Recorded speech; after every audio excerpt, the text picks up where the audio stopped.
Hello, everyone. Welcome back to another episode of Backstage Spotlight. Today we are joined with Sharon Sexton. Hello. Hi, how are you?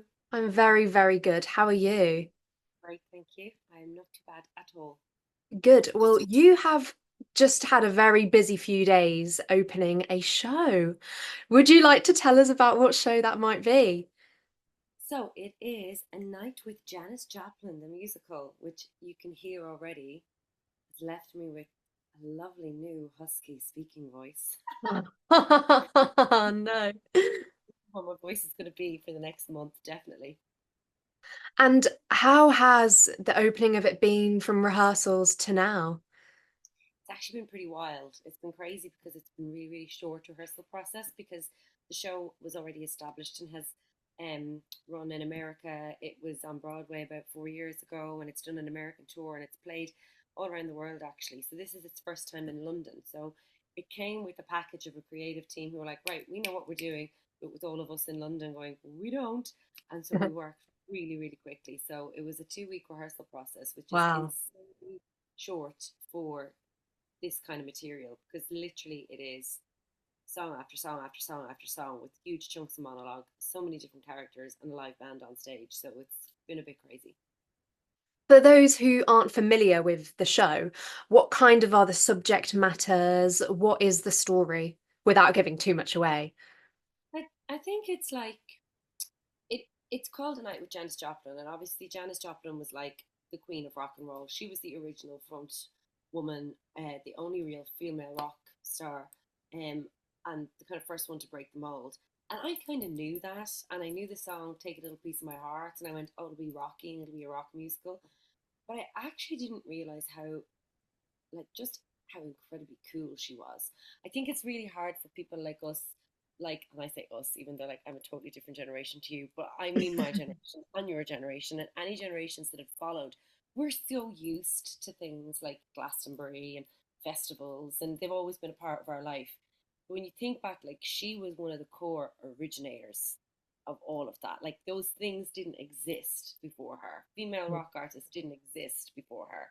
Festivals, like her way of thinking and her whole career, she really was she broke the mold for everybody. So it's really like a trip back in time into her childhood, into her musical inspirations. She took all of these incredible female black artists, Nina Simone, Bessie Smith, Aretha Franklin, Odetta. She took all their music and she just kind of brought it out into the mainstream, but like in a really authentic way. She absolutely worshipped them. So the show goes through Janice's life, goes through her career, but also it's not just Tonight with Janis Joplin. You also have our wonderful cast, these incredible women who take on all of those amazing blues artists. And so you hear the original songs and you hear how Janis changed them. And so, yeah, it's a total feast. And at the same time, it's like an epic rock concert with a rockin' band. So it's really different. Sounds fantastic and what a great thing to be part of. I mean, that would must just be so much fun. Yeah, it is. It like, and again, I didn't really know what to expect. I was like, yeah, cool, some rock and roll and some blues, and I'm sure it'll be a good story. And then the more I looked into it, the more I was like, all of the people who I admire. Like, I think Pink is an incredible artist. You know, like you see the way she works on live shows, and like she does all her own aerial work, her own writing and stuff. And Janis Joplin is her hero, and she's written 2 or 3 songs that are actually about Janis Joplin, and you go, oh, okay. Stevie Nicks is like somebody who I kind of based the character of Sloane around from Bad Out of Hell, just the style of her and stuff. And Stevie Nicks is like, Janis Joplin is my absolute hero. And like the more I looked into it, the more I went, oh my god, this chick was actually really iconic, really cool. So yeah, it's a really amazing role to play. Great. So I'm interested to ask you, obviously with a young child, how you juggle work-life balance, because it's something I've spoken about with a lot of guests and they're younger, have just graduated. But I'm interested to hear it from your side where you have a family and it's not as straightforward as you've just graduated from college. Yeah, it's really strange, you know. I think the industry is really unforgiving, or has been recently in the last kind of 5 or 6 years. And I know we've gone through a lot with COVID and the pandemic, and there's been a lot of rule changes and a lot of shifts, and obviously the world has moved in a completely different new direction in lots of wonderful ways. But I feel like the role of mum and this industry and family life has kind of been pushed to the side and been forgotten about. And so at the moment, I hope that we're on the verge of changing that again. Sorry, that's a very deep answer. But basically, in a nutshell, I remember when I went into the business as a graduate, people would have their kids come in and do their homework backstage. You'd always have families running around. There was never shows on a Sunday. It was always very like, everybody, I don't know, there was just a real family buzz and a real family vibe around the Yeah. place. And it was lovely. And then the rules kind of just changed from nowhere, and the industry became very young, and a lot of people from my generation, the kids disappeared. It was like we stopped having babies. It was really weird. And now we're in a place again now where there's a lot of people from my generation, and even a couple of the other girls in the show, the amazing Danielle Steers has also just become a mum. She was like, it's like now people are going, oh, I can do this now. Hopefully, there's, people are starting to talk again about job shares, or about, allowing kids in a rehearsal space, or allowing flexible working, and stuff like that. And stuff like that is so essential, because what's really amazing is that, like, it's so easy to to help parents be a part of the industry by just changing a couple of tiny little things and being Yes. flexible. Do you know what I mean? And so I feel like, this show at the moment, like Janis Joplin, we all have our kids, and my boy is backstage, and that's something that unfortunately hasn't been possible in a lot of productions because they've just said no. It Yeah. makes no difference to the production, but it makes a huge difference to me, and I wouldn't be able to do this role without it. Yeah. Because Tyler Sadie is obviously working in a show in Hamburg at the moment, so it's when you don't have that support, it's impossible. So Yeah. yeah, I really hope people are starting to kind of realize that, it's a very easy thing to do that can be life changing. For So sure. yeah, So let's talk about tours and navigating the getting digs and the whole buzz around the tour life. How did you find it? like I like it, but it's hard work. It's really hard Yeah. graft. Yeah.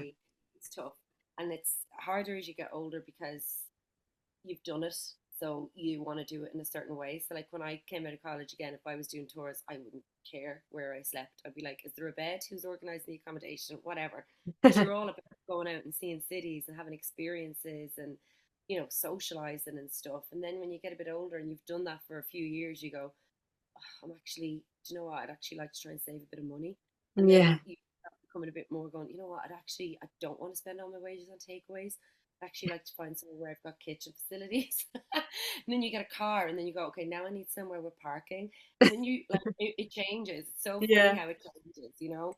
Whereas for us now to tour, obviously I need like somewhere where it's a home, Yeah. and so that kind of the logistics of that are pretty full on. But you just have to be really organized, like super organized. You can't depend on anybody else. So because I've done the circuit of the UK a few times now with different shows, I'm like, I've got my favorite places to go and to be. But yeah, you also have to learn how to live, no matter what age you are, when you go on tour, with a very small amount of clothing, which is like the Yes. hardest thing. I can imagine. Being on tour, what was your favorite location to visit? Ooh, I don't know. See, it's not only about the location. They've such different memories as well. Yeah. Um, and where you stay has a big makes a big difference as well. Like my instinct would say Manchester, because I love Manchester and it's so cool and bat open there, and I feel like we've such a lovely loyal fan base there, and I love going back there because we spent so long there. I feel like I know the city. But um Edinburgh is also an amazing city. Mm. But one of my favorite experiences actually for our tour was probably, which will sound strange to people, but I think when we were in Bradford, we just had the loveliest, coziest cottage. We had one Oh, cook beside us that was dog friendly with a pool table that did amazing Sunday roasts. We went out and we went like up into the I was going to say the walls. That's Lincolnshire. What's the name of all the beautiful, fabulous green space outside of the moors? Is it? I can't remember. yes, yeah, like the Dales. Yes, and it was so gorgeous. So like that was, and the theater is like a little jewel box up there. So yeah, that would probably be, that was, I have really lovely memories of that time. Nice. What is your like standout memory of something funny that's happened on stage or like during a show? Oh goodness. Oh goodness. I remember Barney Wilkinson, who was cover strat, falling into the pond in the middle of took the words right out of my mouth into the pond, and No. dive into do the costume change. That was one. Also, we were quite naughty at the beginning of Bad Out of Hell. Like we wouldn't get away with it now. We wouldn't do it because we're more mature, but like we used to play awful pranks on each other. Also, flirting as well. So like Rob drew like a lot of fake tattoos and stuff with hidden messages on his chest, and I remember I popped a mini egg into his mouth or something in Paradise when we were doing a show around Easter, and like little things like that, silly like that, which is there's certain numbers that you can get away with doing that, like in Paradise, because it's chaotic and it's fun and it's crazy. Whereas I would probably have a lot more respect for the audience if I'm singing something heartbreaking. Do you know what I mean? And I want them to believe me. I don't mess about in those moments. You've got to be careful. Yeah, So of yeah. course. I mean, Bat Out of Hell, what a show. Oh, it The was. the soundtrack, I mean, everything about it is just absolutely fantastic. I've seen it like 3 times, I think, purely because my dad loves meatloaf. Okay. So yeah, it's a fantastic show, and the character of Sloane's a a ball. I mean, that must be a fun role to play, no? Yeah, it is. It's really cool. It's really, I love her. I'm really proud of Sloane as well. She's such a, like, grew into a really wonderful character, I have to say. And that was all thanks to the people in the room and giving me the space to be in the room and stuff. And, actually put some of myself into her. And yeah. Yeah, nice. What would you say your process is going into a show, getting the material to say like even audition stage? What do you like to do with the script? Audition is really hard because you want to show your potential and you want to show that you're invested. But this business is really cruel that, like, if you put so much of yourself and prep work and energy and time and into the audition, that then if it doesn't go your way, it could be really crushing. So I think you have to it's a delicate balance to find that line to go, I can show you where I could take this character without going in and going, bam, I've spent weeks and weeks and weeks on this is my opening night performance. And I think it's also important that you do show that potential and have that flexibility. So auditioning is bloody hard, but when I know I have a role, like for this one for Janice, I think there was a pressure as well because it's a real person, and I know that there's Yeah. hardcore fans out there, so you're going, okay, I need to really respect her and like make sure that I do her story justice. So I am a big believer, like people say, I need to learn my lines on the floor. And that to me is like, no, I need to know everything before I go in. Yeah. And I think like I need to be in a place where I can say it 50 different ways and it's not going to throw me if I'm redirected or if it's changed. So like I got the script, I got the soundtrack, I got the score. I hounded people for all of the material as soon as possible. I've read all her autobiographies. I've written a book written by her sister. I've gone back through all of her back catalogue. I've tried to track her voice, how it changed through her years, and try and find different vowel sounds. I started to actually record the dialogue at home and listen back and try and find a speaking voice, and then try to watch clips of her performing live. And like, you don't want to do an impersonation, but like I have to try and find isms. I will try and find, and that's for any character. Like for Janice, I found them by watching her, like certain hand gestures that she did that I would then try and incorporate into my performance. But when I'm trying to create a character, I really do try and find like a hook, like something Yes. where they will sit that's different to me, or something physically that they will do that it's almost like with an accent. Do you know that with people with accents, they have one phrase that can get them into an accent? Yes. Yeah. I need to have one gesture or one thought or one thing that I think that I know my face reacts in a way where I'm happy with it, where I go, oh, that's slow, or Yeah. that's this, or that's. So yeah, I find those hooks, and then that's where I go into a rehearsal room, Yeah. It's like fantastic. I mean, ready to go, because otherwise there's never enough time. yeah, it's mesmerizing to actually hear how much work does go on pre-rehearsal, Not pre-audition. for everybody, but that's just me. And then some Yeah, people, have different processes or of whatever. course. But like I have to, yeah, I have to know it inside out and upside down and back to front. Yeah. So what about when you arrive at the theatre? Do you have a routine that you do to get you ready for the show?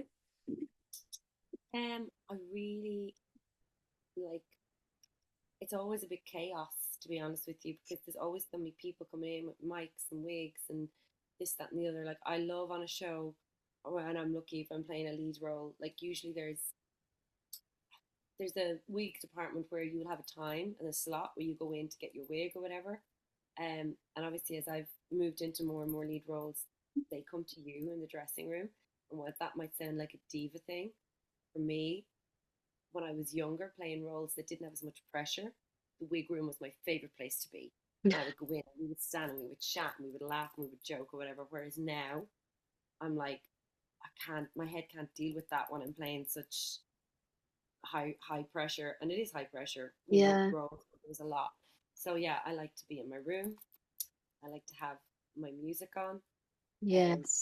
or total silence. So I'm a bit like, depends on the mood, but usually I have playlists on Spotify for different characters. So like I have my Sloan playlist. I used to play it like religiously, and now if I just feel like I need to be a bit more focused that day, I'll put it on. And again, it's like a tick. It instantly makes me go, there she is. And there's songs that I went through the lyrics where I go, that would be a Sloan song. That would be a Sloan song. That would be she'd like that song. But the lyrics of that would mean this. Wow. Yeah, Oh, I that's have brilliant. different character playlists on my Spotify.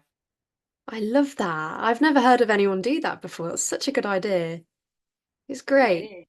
is. It's cool as well when you're driving around randomly or something and you hear a song and you go, that's the list. Yeah. Yes, yes. But So you yeah, mentioned the wig department, and yeah. I was wanting to ask you, what has your favorite costume been that you've ever worn in your career so far? I mean, I would probably say my Billy Elliot tutu,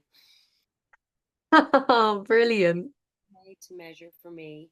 I still have it, and it was an actual full on proper. Oh, sorry, it's my alarm.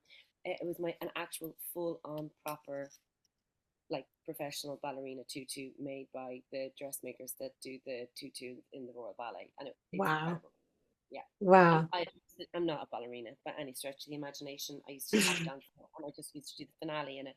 But when I put it on every night, I felt like a star. Oh, that feeling must just be so good. Yeah. And then when we finished Billy Elliot, we all had a competition in the dressing room of who could get a photograph of themselves in the tutu doing the weirdest thing. And I won. I brought it into Trafalgar Square and got in Trafalgar Square drinking a tin of gin tonic. Put on That Facebook. is brilliant. Hilarious. Yeah. How do you feel going out onto the stage and seeing those audiences? What does that do for you? I feel like I always try and like have two things I always try and do. One is I always try and have a little chat with myself in the mirror before I go about with the character, like whoever I'm playing, whether it's Donna or Sloane or Janice. That I always just I don't even say it out loud, but I'll have a final look before I go, going, I'm going to do you justice. I'm going to tell you a story. The next time, it's like a little thing that I have. Like the next time I come back to see myself in the mirror, we're both going to be happy that that went well. Which sounds actually psychotic when I say that out loud, but that's the It's truth. nice. And then when I get to the audiences, I always have a peek at the curtain as well, not to see if there's anybody in or anything that I know, but just to kind of just see the faces and go, um, I'm going to try and do it justice for you as well, because it's always somebody's first show, Yeah, and I know that feeling, and I remember that feeling, and I think when you think of that feeling, it just ignites that little extra fire in you. Yeah, so I always try and just find that little bit of fire before I go out onto a stage and go, lovely. okay, it's such a privilege. It's such a privilege. Of Yeah, course. I mean, what a career to have, I know. It's just, cool. yeah, it really is. If you could be in a show that you could either revive or originate in the future, what would that be? Like a dream show? I have always wanted to play Mrs. Lovett and Sweeney Todd. Mm, I just think she's so misunderstood, and there's so much warmth and heart to her, and crazy. And I also think the music would be so challenging. So I would love, love, love to do that role someday. But reviving, I actually would love a chance at Donna again because I didn't really feel like I got to say goodbye to her properly because it all collapsed during COVID. And then when yes. it came back, the timing was just wrong and it never worked out. And I'm like, I feel like I have a bit of unfinished business with her. So, Yes. What a great role as well. yeah, awesome. Really great. Before we come to the end of the episode, I ask all of my guests if they could nominate a person. It can be a choreographer, a either creative or on stage performer to come on the podcast and impart their knowledge from their career, their experiences. Who would it be? And I'll try and reach out to them. Oh, goodness, put me on the spot. See.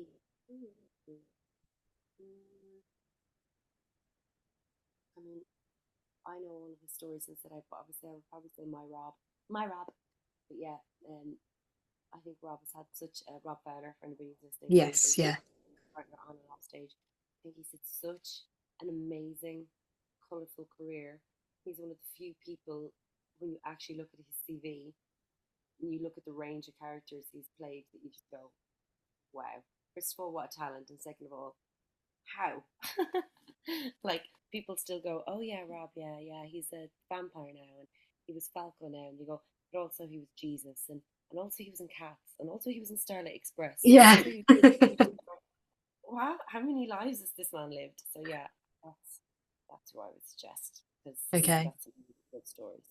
Yeah, I'll definitely try and get him on because that would be a fantastic episode. Listen, thank you so much for joining me. It's been a pleasure to have you on, and it's been lovely to hear some of the ins and outs of your career so far.